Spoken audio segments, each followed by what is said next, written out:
সুবর্ণপুর রাজ্যের শান্তিপুর গ্রামে সুমন নামে এক গরিব যুবক তার অসুস্থ ও বৃদ্ধ মা সরস্বতী দেবীর সঙ্গে একটি ছোট্ট কুঁড়েঘরে থাকত। সুমনের বাবা ছোটবেলাতেই মারা গিয়েছিলেন। সেই থেকেই সংসারের সমস্ত দায়িত্ব এসে পড়েছিল তার কাঁধে।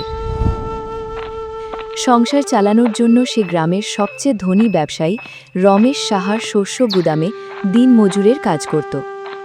সেদিন সকাল থেকেই সুমন একের পর এক ভারী ধানের বস্তা কাঁধে তুলে ওজন করছিল। দুপুরের দিকে শরীর আর চলছিল না, তাই গুদামের এক কোণে বসে একটু বিশ্রাম নিচ্ছিল। ঠিক তখনই ব্যবসায়ী রমেশ সাহা সেখানে এসে উপস্থিত হলেন। এই সুমন, তোকে কি এখানে বসে বিশ্রাম নেওয়ার জন্য মজুরি দিই? বাইরে কত লোক দাঁড়িয়ে আছে শস্য ওজন করানোর জন্য, আর তুই এখানে বসে আরাম করছিস? সুমন তাড়াতাড়ি উঠে দাঁড়িয়ে মাথা নিচু করে বলল, ক্ষমা করবেন মালিক, সকাল থেকে এক মুহূর্তও বসিনি, শুধু একটু দম নেওয়ার জন্য বসেছিলাম। রমেশ সাহা কিছুক্ষণ তার দিকে তাকিয়ে রইলেন। কয়েকদিন ধরে দেখছি তোর মন কাজে নেই, কি হয়েছে? সত্যি কথা বল। সুমন একটা দীর্ঘশ্বাস ফেলল। কি বলবো মালিক, এখন আর সাহস ধরে রাখতে পারছি না। জানি না আমার ভাগ্য কবে বদলাবে। ছোটবেলায় বাবাকে হারিয়েছি, মা বছরের পর বছর অসুস্থ। আমি দিনরাত খেটে দুবেলা ভাতই জোগাড় করতে পারি না, তার ওপর মায়ের ওষুধের খরচ। মনে হয় এই দারিদ্র্য কোনোদিন আমার পিছু ছাড়বে না। রমেশ সাহা একটু গম্ভীর হয়ে বললেন, শোন সুমন, ভাগ্য বসে বসে বদলায় না, পরিশ্রম করতে হয়, হাত পা চালাতে হয়। এখন এসব ভেবে সময় নষ্ট না করে বাইরে গিয়ে কাজ শেষ কর। আর হ্যাঁ, কাল সকালে নদীর ওপারের জঙ্গলে যাবি, সেখান থেকে কিছু ঔষধি গাছ এনে দিবি। গ্রামের বৈদ্য আমার স্ত্রীর চিকিৎসার জন্য আনতে বলেছেন। ঠিক আছে মালিক। এই বলে রমেশ সাহা চলে গেলেন। সন্ধ্যায় কাজ শেষ করে বাড়ি ফিরছিল সুমন। ঠিক তখনই পিছন থেকে একটি মিষ্টি কণ্ঠস্বর ভেসে এলো, সুমন। সে পিছনে ফিরে তাকিয়ে দেখল রূপা দাঁড়িয়ে আছে। রূপা ছিল রমেশ সাহা একমাত্র মেয়ে। সে অনেক দিন ধরেই সুমনকে মন থেকে ভালোবাসত। রূপা এগিয়ে এসে বলল, আজও বাবা তোমাকে বকেছেন, তাই না? সুমন হালকা হেসে বলল, উনি তো প্রায় প্রতিদিনই বকেন, আজ শুধু একটু বসেছিলাম, তাতেই যেন আকাশ ভেঙে পড়ল। রূপা একটু চুপ করে থেকে বলল, এসব বাদ দাও, বলো আমাদের বিয়ের কথা বাবাকে কবে বলবে, আর কতদিন এভাবে লুকিয়ে লুকিয়ে দেখা করব? সুমনের মুখ মুহূর্তেই শুকিয়ে গেল। রূপা, আমি তোমাকে খুব ভালোবাসি, কিন্তু তোমার বাবার সামনে দাঁড়ানোর সাহস আমার নেই। আমি একজন সাধারণ দিনমজুর, আর উনি এই গ্রামের সবচেয়ে বড় ব্যবসায়ী। উনি কি কখনো নিজের মেয়েকে আমার মতো গরিব ছেলের হাতে তুলে দেবেন? রূপার চোখ ভিজে উঠল। যখন সাহসী ছিল না, তখন ভালোবাসলে কেন? শোনো, যদি তাড়াতাড়ি বাবার সঙ্গে কথা না বলো, তাহলে আমিই একদিন সব বলে দেব। আমি আর অপেক্ষা করতে পারছি না। এই কথা বলেই রূপা দ্রুত সেখান থেকে চলে গেল। সুমন ভারী মন নিয়ে নিজের কুঁড়ে ঘরের দিকে হাঁটতে লাগল। সুমন যখন বাড়ি পৌঁছাল, তখন দেখল তার মা সরস্বতী দেবী খাটে শুয়ে কাশছেন। মা, আমি এসে গেছি। আজ শরীর কেমন আছে? এসে গেছিস বাবা? আজ অনেক দেরি করলি, মুখটা এমন শুকনো কেন? কি হয়েছে? কিছু হয়নি মা, তুমি বলো, ওষুধ খেয়েছো? হ্যাঁ বাবা, খেয়ে নিয়েছি, কিন্তু তুই নিজের কথা একটুও ভাবিস না। সারা দিন শুধু আমার জন্য খাটিস, নিজের জীবনটা নিয়েও তো একটু ভাব। মা, তোমার চেয়ে বড় আমার কাছে আর কিছু নেই। বাবা ছোটবেলায় চলে গেছেন, এখন তুমিই আমার সব। তোমার কিছু হয়ে গেলে আমি এই পৃথিবীতে একেবারে একা হয়ে যাব। এত ভয় পাস না বাবা, একটা কথা সব সময় মনে রাখিস, যে মানুষ সত্যি আর ন্যায়ের পথে চলে, ভগবান কখনো তাকে একা ছেড়ে দেন না। তোর বাবা সবসময় এই কথাই বলতেন, আমিও তোকে সেই কথাই বলি। জীবনে যত কষ্টই আসুক, কখনো সততার পথ ছাড়িস না। মায়ের কথাগুলো সুমনের হৃদয়ের গভীরে গিয়ে বসে রইল। সেই রাতে তার আর ঘুম এলো না।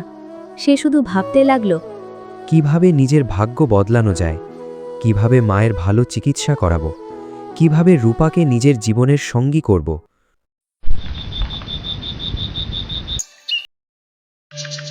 পরদিন খুব ভোরে সুমন একটা ঝোলা আর ছোট্ট কুড়াল নিয়ে নদীর ওপারের ঘন জঙ্গলের দিকে রওনা দিল। অনেকক্ষণ ধরে সে ঔষধি গাছ খুঁজতে লাগল। সূর্য অনেকটা ওপরে উঠে গেল। ঘাম ঝরতে লাগল।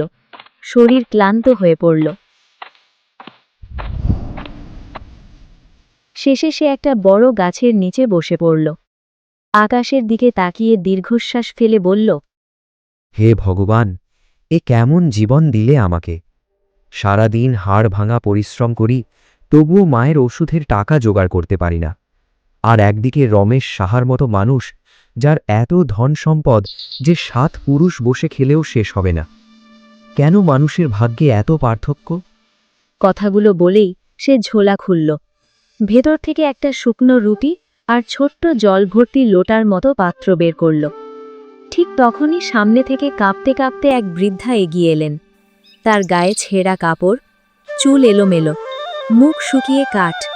তিনি কাঁপা গলায় বললেন, বাবা, 3 দিন ধরে আমার পেটে এক দানা খাবারও পড়েনি। খুব ক্ষুধা পেয়েছে। একটু জল আর একটুকরো রুটি দিবি? ভগবান তোর মঙ্গল করবেন। সুমন নিজের হাতে থাকা একমাত্র রুটিটার দিকে তাকালো, তারপর বৃদ্ধার শুকনো মুখটার দিকে। এক মুহূর্তও দেরি করল না। নিজের সব খাবার আর জল বৃদ্ধার হাতে তুলে দিয়ে বলল, নিন মা, আমার কাছে এটুকুই আছে। আপনি আগে খান। আমি যুবক মানুষ, আরও কিছুক্ষণ না খেয়ে থাকতে পারবো। বৃদ্ধা অবাক হয়ে বললেন, কিন্তু বাবা, এটা তো তোর নিজের খাবার, তুই কি খেয়ে থাকবি? সুমন হেসে উত্তর দিল, আমার মা বলেন, ক্ষুধার্ত মানুষকে খাবার খাওয়ানোর চেয়ে বড় পুণ্য আর কিছু নেই। আপনি নিশ্চিন্তে খান। বৃদ্ধা ধীরে ধীরে রুটি খেলেন, তারপর জল খেলেন। হঠাৎ তার চোখে যেন এক অদ্ভুত আলো জ্বলে উঠল। তিনি গভীর দৃষ্টিতে সুমনের দিকে তাকিয়ে বললেন, বাহ বাবা, নিজের শেষ খাবারটুকুও এক অচেনা মানুষকে দিয়ে দিলি। এমন বড় মন আজকাল খুব কম মানুষেরই থাকে। তারপর তিনি মৃদু হেসে বললেন, একটু আগে দেখলাম তুই নিজের মনে কি যেন বলছিলি। তোর মনে অনেক কষ্ট আছে, তাই না? সুমন মাথা নিচু করে বলল, আপনি জেনে কি করবেন মা?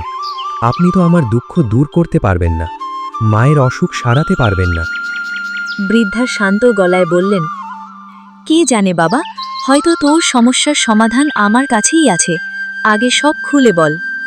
সুমন একে একে নিজের জীবনের সমস্ত কষ্টের কথা বৃদ্ধাকে খুলে বলল। সে জানালো কিভাবে ছোটবেলায় বাবাকে হারিয়েছে, কিভাবে বছরের পর বছর তার মা অসুস্থ হয়ে শয্যাশায়ী, আর কিভাবে দিন-রাত পরিশ্রম করেও দুবেলা খাবার আর ওষুধের টাকা জোগাড় করতে হিমশিম খেতে হয়। তারপর রূপার কথাও বলল, কিভাবে দুজন দুজনকে ভালোবাসে, কিন্তু নিজের দারিদ্র্যের কারণে সে কখনো রমেশ সাহার সামনে গিয়ে বিয়ের প্রস্তাব দেওয়ার সাহস পায়নি। সব কথা শেষ করে সুমন একটা দীর্ঘশ্বাস ফেলে বলল, এবার আপনিই বলুন মা, আমার ভাগ্য কিভাবে বদলাবে? আমি একদিনে ধনী হতে চাই না, কিন্তু এতটুকু চাই যাতে মায়ের ভালো চিকিৎসা করাতে পারি আর রূপাকে সারা জীবনের জন্য নিজের করে নিতে পারি। বৃদ্ধা কিছুক্ষণ চুপ করে রইলেন। তারপর শান্ত গলায় বললেন, বলতো বাবা, তুই কি নিজেকে খুব দুর্ভাগা মনে করিস? সুমন তিক্ত হেসে বলল, তা নয় তো কি, যার মাথার ওপর এত দুঃখের পাহাড়, তাকে কি ভাগ্যবান বলা যায়? বৃদ্ধা মৃদু হেসে বললেন, শুধু নিজের দুঃখটাই দেখিস, একবার এটাও ভাব, তুই নিজে ক্ষুধার্ত থেকেও নিজের শেষ রুটি আর জল এক অচেনা বৃদ্ধাকে দিয়ে দিলি। তোর মনে লোভ আসেনি, এসেছে দয়া। এমন নির্মল মন খুব কম মানুষেরই থাকে। যার মন এত পবিত্র, তার ভাগ্য কখনো চিরকাল খারাপ থাকতে পারে না। সুমন মাথা নেড়ে বলল, আপনার কথা শুনতে খুব ভালো লাগছে মা, কিন্তু শুধু ভালো কথা শুনে তো মায়ের ওষুধ কেনা যাবে না। যদি সত্যিই কোনো উপায় জানেন, তাহলে দয়া করে বলুন। বৃদ্ধা চারদিকে তাকিয়ে ধীরে ধীরে নিচু গলায় বললেন, তাহলে মন দিয়ে শোন। এখান থেকে উত্তরের দিকে জঙ্গলের সবচেয়ে গভীর অংশে এক বিশাল পাহাড় আছে। সেই পাহাড়ের গায়ে রয়েছে এক প্রাচীন অন্ধকার গুহা। সেই গুহার একেবারে শেষ প্রান্তে একটি পাথরের বেদির উপর রাখা আছে এক অলৌকিক আলো ঝলমলে মণি, সত্যের মণি। সুমনের চোখ বিস্ময়ে বড় হয়ে গেল। বৃদ্ধা বলতে লাগলেন, ওটা কোনো সাধারণ রত্ন নয়, ওটা নিজের আলোয় নিজেই জ্বলে। কিন্তু সাবধান, যদি যার মনে লোভ, প্রতারণা বা অন্যায় থাকে, সে ওই মণি ছুঁতেই ভয়ঙ্কর আগুন বেরিয়ে তাকে মুহূর্তে ভস্ম করে দেবে। আর যদি তার মন সত্যিই পবিত্র হয়, তবেই সে নিরাপদে মণিটা তুলে আনতে পারবে। সুমন আতঙ্কিত হয়ে বলল, এ তো জীবন মরণের খেলা। যদি অজান্তেই আমার মনে একটু লোভ থেকে যায়, তাহলে তো আমি সেখানেই মারা যাব। বৃদ্ধা দৃঢ় কণ্ঠে বললেন, ভাগ্য কোনোদিন বিনা পরীক্ষায় বদলায় না বাবা। কখনো কখনো নিজের ভাগ্য পরিবর্তনের জন্য মৃত্যুকেও চ্যালেঞ্জ জানাতে হয়। যদি ভয় পাস, তাহলে সারা জীবন অন্যের অধীনে কাজ করেই কাটিয়ে দিবি। আর যদি সাহস থাকে, তাহলে গুহায় গিয়ে নিজের ভাগ্য নিজেই পরীক্ষা করে আয়। বৃদ্ধার কথাগুলো সুমনের বুকের ভেতর আগুনের মতো জ্বলে উঠল। তার চোখের সামনে ভেসে উঠল অসুস্থ মায়ের মুখ, ভেসে উঠল রূপার কান্না ভেজা চোখ। ঠিক আছে মা, আমার মায়ের জন্য, আমার ভালোবাসার জন্য আমি ওই গুহায় যাব। প্রাণ চলে গেলেও পিছিয়ে আসব না। বৃদ্ধা মুচকি হেসে মাথা নাড়লেন। সুমন আর এক মুহূর্ত দেরি করল না। সে উত্তরের দিকে হাঁটতে শুরু করল। ঘন ঝোপঝাড়, কাটা গাছ আর পাথুরে পথ পেরিয়ে বহুক্ষণ পর সে জঙ্গলের একেবারে গভীরে পৌঁছল। সামনেই দাঁড়িয়ে আছে এক বিশাল পাহাড়, আর পাহাড়ের নিচে একটা গভীর কালো গুহা। গুহার ভেতর থেকে অদ্ভুত সোনালি আলো বাইরে এসে পড়ছে। সুমনের বুক ধরফর করতে লাগল। সে ফিসফিস করে বলল, ভগবান, বৃদ্ধা যা বলেছিলেন সবই সত্যি। সত্যি এখানে গুহা আছে, আর ভেতর থেকে আলোও বের হচ্ছে। এখন তুমি ছাড়া আমার আর কেউ নেই। গভীর একটা শ্বাস নিয়ে সে ধীরে ধীরে গুহার ভেতরে পা রাখল। চারদিকে ঘুটঘুটে অন্ধকার। গুহার ছাদ থেকে টপ টপ করে পানির ফোঁটা পড়ছে। কোথাও কোথাও বাদুড়ের ডানা ঝাপটানোর শব্দে পুরো গুহা গম গম করে উঠছিল। যতই সে ভেতরের দিকে এগোচ্ছিল, ততই সেই রহস্যময় সোনালি আলো উজ্জ্বল হয়ে উঠছিল। সুমনের বুকের ধুকপুকানিও ততই বাড়ছিল। অবশেষে সে গুহার এক বিশাল খোলা কক্ষে পৌঁছাল। সেখানে ঠিক মাঝখানে একটি প্রাচীন পাথরের বেদি, আর সেই বেদির ওপর রাখা রয়েছে একটি অপূর্ব সুন্দর মণি। কোনো প্রদীপ নেই, কোনো আগুন নেই, তবু মণিটি নিজে থেকেই দুধ সাদা আর সোনালি আলো ছড়িয়ে পুরো গুহাকে আলোকিত করে রেখেছে। সুমন বিস্ময়ে ফিসফিস করে বলল, হে ভগবান, এ তো সত্যিই অলৌকিক। বৃদ্ধা একটাও মিথ্যে বলেননি। কিন্তু পরের মুহূর্তেই তার বুক কেঁপে উঠল। যদি আমি এই মণিটা তুলি আর আমার মনে অজান্তেই কোনো লোভ লুকিয়ে থাকে, যদি আমি এখানেই পুড়ে ছাই হয়ে যাই, তাহলে মায়ের কি হবে? সে কিছুক্ষণ চোখ বন্ধ করে দাঁড়িয়ে রইল। তারপর মায়ের মুখটা মনে পড়তেই সাহস ফিরে এলো। না, ভয়ে পালিয়ে গেলে কোনোদিন ভাগ্য বদলাবে না। যদি আমার মন সত্যিই পরিষ্কার হয়, তাহলে ভগবান আমায় রক্ষা করবেন। সে দু হাত জোর করে প্রার্থনা করল, হে ভগবান, যদি আমার উদ্দেশ্য সৎ হয়, তবে আমাকে রক্ষা করো। ধীরে ধীরে সে কাঁপতে থাকা হাত বাড়িয়ে দিল। তার আঙুল মণিটিকে স্পর্শ করল। সুমন ভয়ে চোখ বন্ধ করে দাঁড়িয়ে রইল। সে মনে করেছিল এখনই হয়তো আগুন বেরিয়ে আসবে, কিন্তু কিছুই হলো না। বরং মণির আলো আগের চেয়ে আরও উজ্জ্বল হয়ে উঠল। এক ঝলকে পুরো গুহা সোনালি আভায় ভরে গেল। মৃদু একটা উষ্ণতা সুমনির শরীর জুড়ে ছড়িয়ে পড়ল। সে ধীরে ধীরে চোখ খুলল। তারপর নিজের হাতের দিকে তাকিয়ে অবাক হয়ে বলল, আমার তো কিছুই হলো না। তাহলে আমার মনে কোনো লোভ ছিল না। ভগবান সত্যিই আমাকে গ্রহণ করেছেন। আনন্দে তার চোখ ভিজে উঠল। সে সাবধানে মণিটিকে কাপড়ে জড়িয়ে নিল। তারপর দ্রুত গুহার বাইরে বেরিয়ে এলো। গুহার বাইরে এসে সে দেখল সেই বৃদ্ধা এখনও আগের জায়গাতেই বসে আছেন। মনে হচ্ছে যেন তিনি এতক্ষণ শুধু সুমনের জন্যই অপেক্ষা করছিলেন। সুমন দৌড়ে গিয়ে বৃদ্ধার সামনে দাঁড়াল।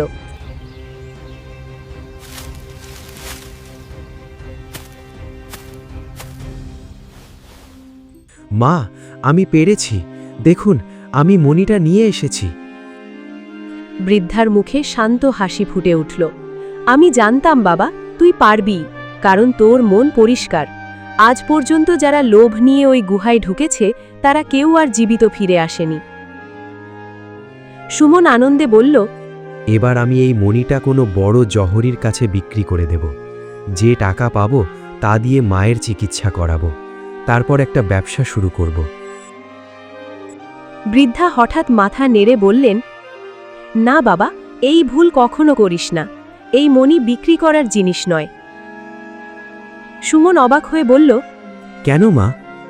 বৃদ্ধা মৃদু হেসে উত্তর দিলেন, কারণ এটা কোনো সাধারণ রত্ন নয়, এটা হলো সত্যের অলৌকিক মণি। কি বলছেন মা? এই মণি বিক্রি করার জিনিস নয়, তাহলে এর মূল্য কি? বৃদ্ধা মৃদু হেসে বললেন, বাবা, এই মণির মূল্য সোনা রূপো দিয়ে মাপা যায় না। এটা হলো সত্যের অলৌকিক মণি। এই মণির সত্য আর মিথ্যার পার্থক্য নিজেই প্রকাশ করে। সুমন অবাক হয়ে বলল, সত্য আর মিথ্যার পার্থক্য সেটা কিভাবে? বৃদ্ধা ধীরে ধীরে বলতে শুরু করলেন, যখনই এই মণিকে কোনো সত্যবাদী মানুষের সামনে রাখা হবে, তখন এটি দুধ সাদা আর সোনালি আলোয় জ্বলে উঠবে। কিন্তু যদি কোনো মিথ্যাবাদী এর সামনে দাঁড়িয়ে মিথ্যা বলে, তখন এই মণির আলো রক্তের মতো গাঢ় লাল হয়ে যাবে। শুধু তাই নয়। সুমনের কৌতূহল আরও বেড়ে গেল। শুধু তাই নয়, কি হবে মা? বৃদ্ধা গভীর গলায় বললেন, তখন এই মণির ভেতরে সেই আসল ঘটনাটা ভেসে উঠবে, যেটা মিথ্যাবাদী লুকিয়ে রাখতে চাইছে। সবাই নিজের চোখে সত্যিটা দেখতে পাবে, আর যতক্ষণ না সে নিজের অপরাধ স্বীকার করবে, ততক্ষণ এই মণির আগুন তার বিবেককে জ্বালিয়ে পুড়িয়ে দেবে। সুমন বিস্ময়ে নির্বাক হয়ে গেল। তাহলে তো এই মণি দিয়ে কোনো নির্দোষ মানুষকে কখনো শাস্তি দেওয়া যাবে না। বৃদ্ধা মাথা নেড়ে বললেন, ঠিক তাই, কিন্তু মনে রাখিস, এই শক্তি যেমন আশীর্বাদ, তেমনি বড় দায়িত্ব। যদি ন্যায়ের জন্য ব্যবহার করিস, মণি তোকে সাহায্য করবে, আর যদি নিজের লোভ বা স্বার্থের জন্য ব্যবহার করিস, তাহলে একদিন এই মণি তোর সর্বনাশের কারণ হবে। সুমন কিছুক্ষণ চুপ করে রইল, তারপর বলল, কিন্তু আমি তো একজন সাধারণ দিনমজুর, আমি আবার কার বিচার করব? এসব তো রাজা আর বিচারকদের কাজ। বৃদ্ধা মুচকি হেসে বললেন, নিজেকে ছোট ভাবিস না বাবা। যে মানুষ নিজের ক্ষুধা ভুলে অন্যকে খাওয়াতে পারে, যে সত্যের জন্য মৃত্যুকেও ভয় পায় না, সে কোনো সাধারণ মানুষ নয়।